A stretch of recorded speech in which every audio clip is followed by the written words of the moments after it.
Welcome back to Radio Entrepreneurs. I'm Jonathan Freedman, and our next guest in the studio is Dr. Nicholas Calandra of Beacon Chiropractic and Performance. Welcome to Radio Entrepreneurs. Jonathan, thanks for having me.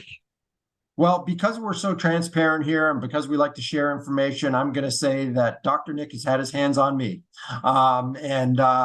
Great hands, guy with tension running up and down the spine. And in our first meeting, in full disclosure at the Boston Ski and Sports Expo, Dr. Nick had a booth set up there and he was putting his hands on people and briefly giving a sense of what he can do.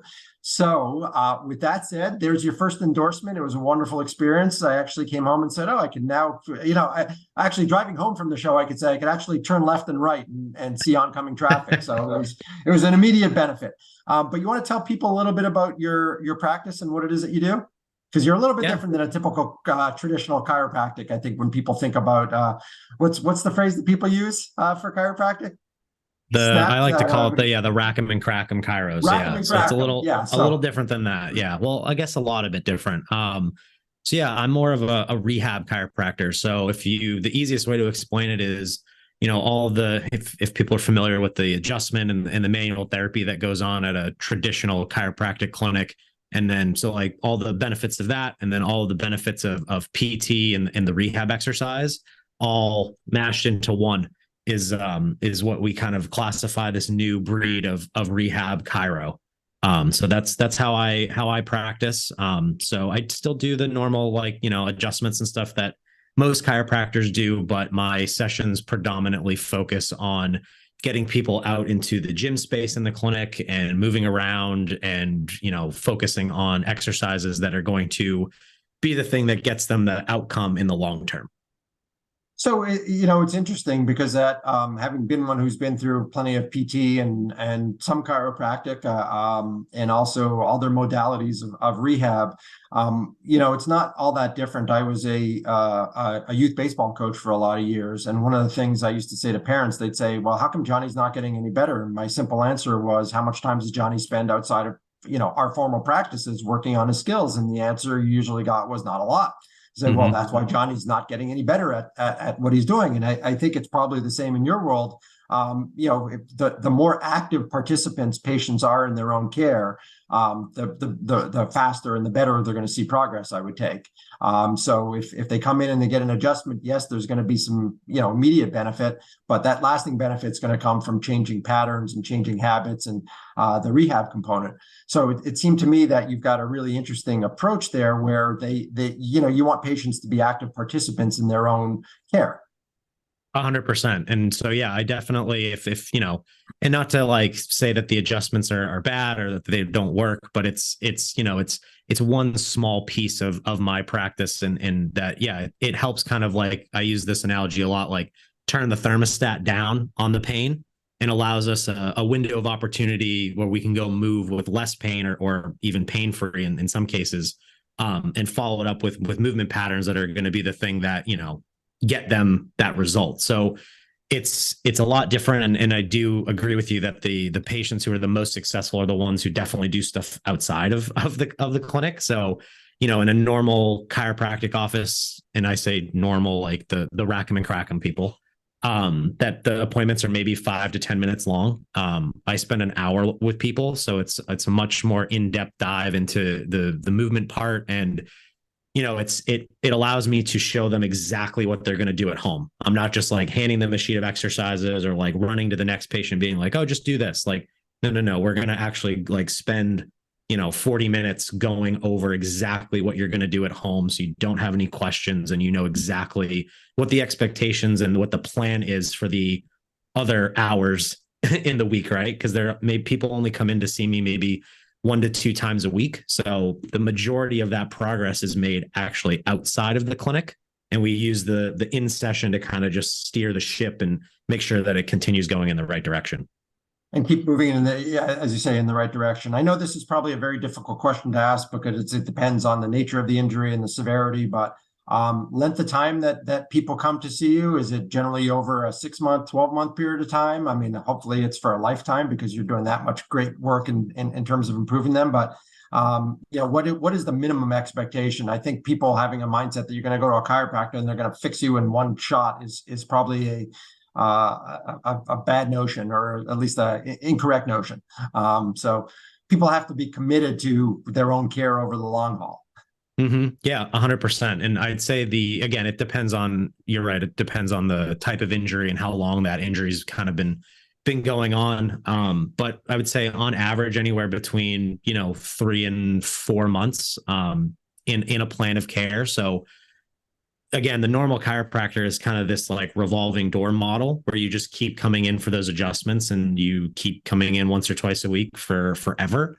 I like people, but I don't want to see them in my office forever. I want them to go do the thing that they want to do, whether it's skiing or CrossFit or running. So I have plans of care that I fit to the specific person in front of me. So I give them an end date, because I know like people, if you tell them like, oh, you're just going to keep coming in until, you get better. It's like, no. Like that's kind of demoralizing for some folks that have been dealing with this for a long time. So it's like, hey, you know what? Over the next 3 months, we're going to do, 18 sessions, and this is the outcome that we're looking for. And by the end of this is what we're going to achieve. And so giving people an end date that, they can look forward to and that they know that they're progressing to is huge in both, compliance and just giving them like hope that eventually they will be out of the office and living the life that they want to live and not having to come to see me, which I know we're talking about entrepreneurship, which might not be the best business model, but it's the best patient-centered model that I could come up with.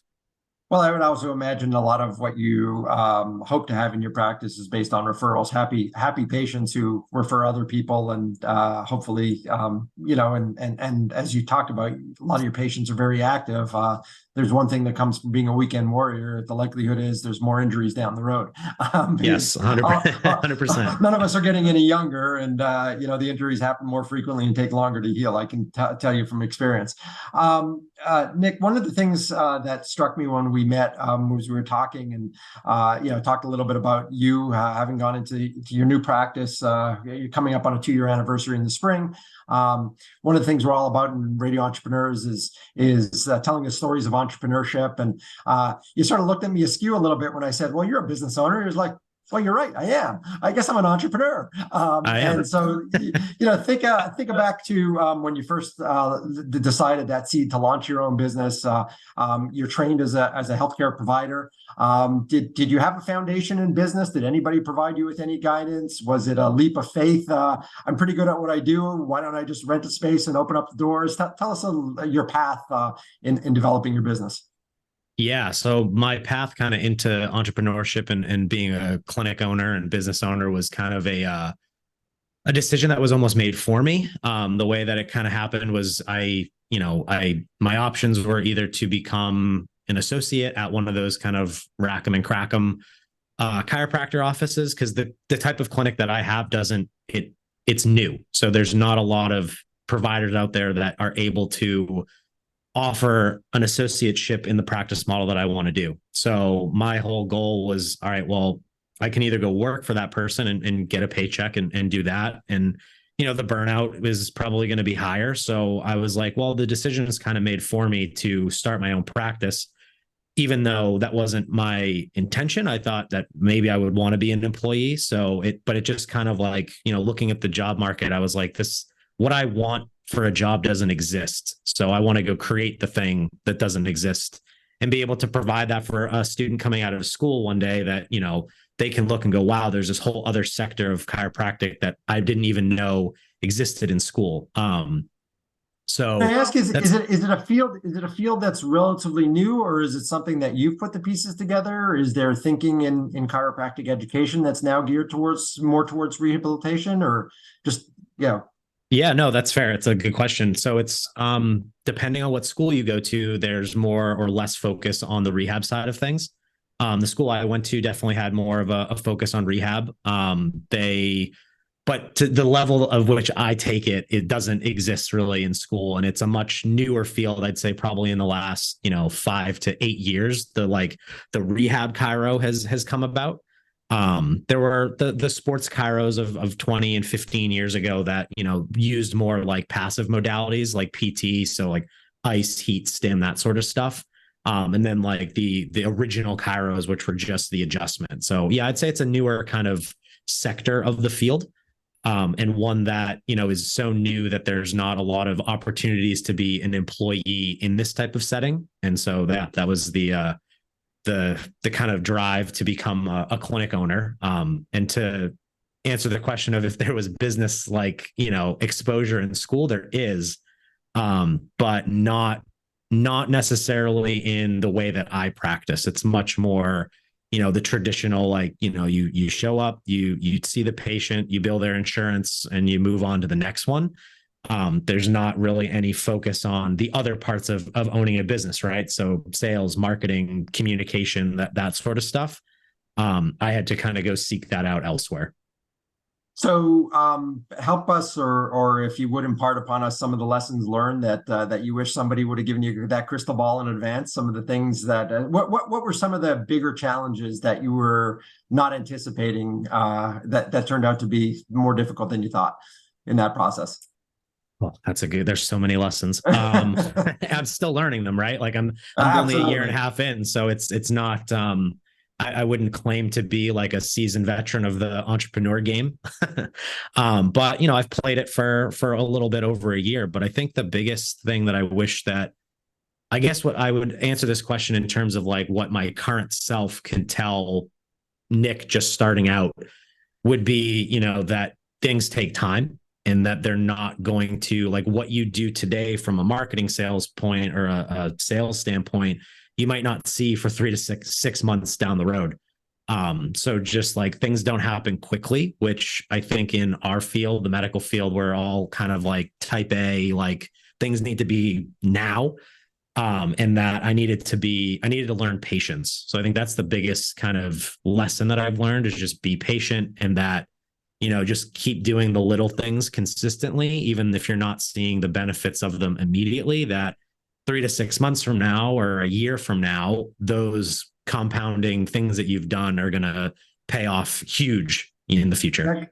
Excellent. Great advice. I mean, I think what you're saying is, you know, have a plan and stick to it, and you're not going to get the immediate gratification. I'm also, you know, I told you were an entrepreneur. I'm also going to anoint you an innovator in terms of how you've approached the field of chiropractic. So, you know, you can put entrepreneur and innovator on your business cards now too. That's fair. That's fair.